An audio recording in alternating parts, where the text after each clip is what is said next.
एक गांव में एक बूढ़ी औरत रहती थी। उसका घर साधारण सा था, पर वो दिल की बहुत अच्छी थी।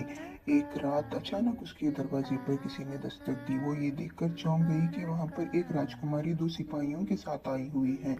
उसने धीमी सी आवाज में पूछा कि तुम लोग कौन हो। राजकुमारी ने कहा कि मैं राजकुमारी हूँ। हमारी सवारी बीच रास्ते में टूट गई है। क्या आज रात हम लोग यहाँ पर रुक सकते हैं? जैसे ही सुबह होगी हम यहाँ से चले जाएंगे। बूढ़ी औरत को बिल्कुल यकीन नहीं हुआ कि क्या ये सच में राजकुमारी है। लेकिन बूढ़ी औरत ने मान लिया और उसने उन्हें रोकने के लिए कह दिया। बूढ़ी औरत ने एक बिस्तर तैयार किया जिसमें दो गद्दे डाले और राजकुमारी को आराम करने के लिए कहा। राजकुमारी जैसे ही आराम करने के लिए उस बिस्तर पर लेटी, वो बिल्कुल नहीं सो पाई। करवट से करवट पलटती रही, पर उसे रात भर बिल्कुल नींद नहीं आई। जैसे तैसे सुबह हो गई।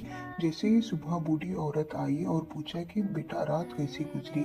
राजकुमारी ने बोला कि मैं बिल्कुल नहीं सो पाई। यह सुनकर बूढ़ी औरत बहुत शर्मिंदा हुई और उसने कहा कि बेटा मुझे माफ कर दो। मुझे बिल्कुल विश्वास नहीं हुआ कि एक राजकुमारी इतनी विनम्र हो सकती है और सीधी सादी हो सकती है। इसीलिए मैंने तुम्हारे गदिये के नीचे थोड़े से चने डाले थे। अगर तुम अच्छे से सो जाते तो मुझे पता चल जाता कि तुम राजकुमारी नहीं हो। मुझे मेरी करनी पर बहुत शर्मिंदी है। मुझे माफ कर दो। पहले तो राजकुमारी बहुत गुस्सा हुई। बाद उन्होंने अपने आप को संभाला और बोला कि कोई नहीं, बात नहीं माँ। मैं तुम्हारी स्थिति समझ सकती हूँ। सावधानी बरतना बहुत जरूरी है। ऐसे ही किसी पर विश्वास नहीं करना चाहिए। और मैं तुम्हारा धन्यवाद करती हूँ। दोस्तों, हम इससे सीखते हैं कि हम किसी पर जल्दी से